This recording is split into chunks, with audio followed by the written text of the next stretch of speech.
Be informed. Be alert. The information you need to know about COVID-19 vaccine. Right here, right now, on The Vax.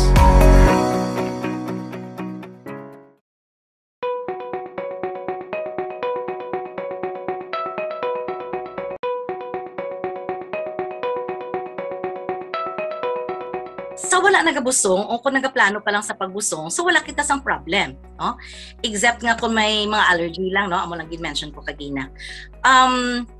If nahulog sila sa first batch nga ginpangtagaan, then it's good that they can have this now because vaccines can help us not really nga mabulig siya para hindi ka na magka-COVID, pero at least malikawan ang ginatawag naton nga serious effects ang masakit. So at least ma-lessen ang seriousness or severity ng COVID-19 once nga nakapa-immunize ka. So it's better. And depende sa vaccine, most often ang mga vaccines naton may mga cut-off sila, no? Pero of course wala dira nadala ang mga gusto magbusong or because they are sa reproductive age, meaning medyo younger sila compared with the adults who are more than 60 years old.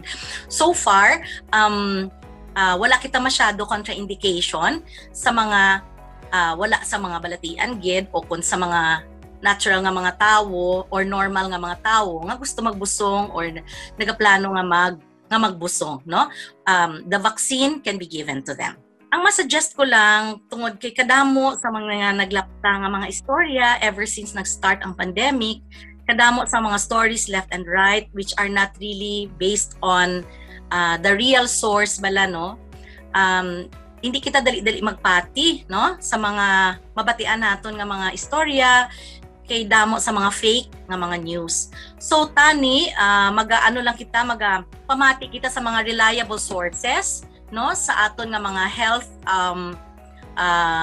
anong tawag sini ang mga health personnel nga nagabulig sa inyo sa pagpaintindi sa mga different nga mga balatian and especially COVID-19 and the vaccines, okay? Even ang aton nga mga government officials for after the good of the people.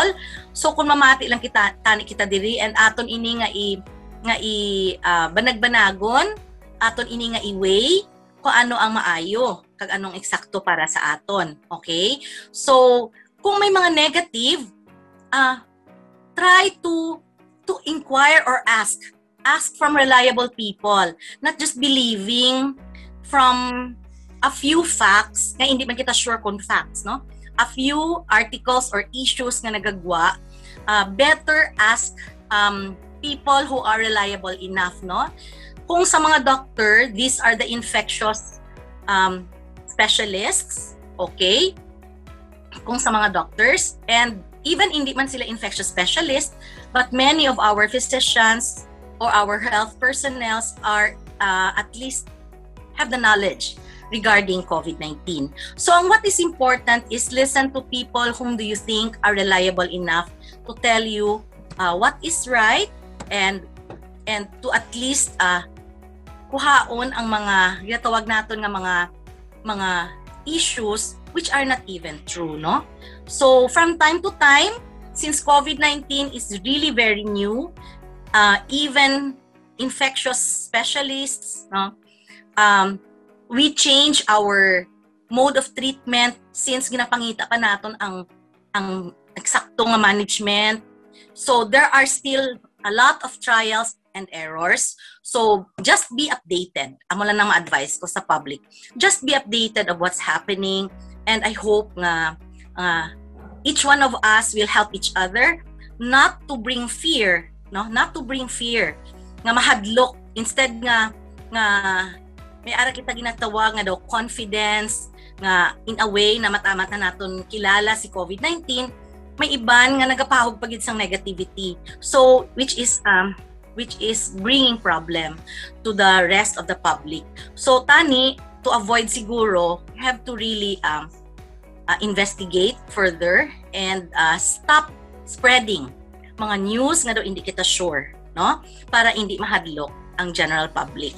And of course, continue to wear masks, to wear face shields, always wash hands, okay? even if na-inject ka na or na-immunize ka na sa vaccine, because the virus is still around.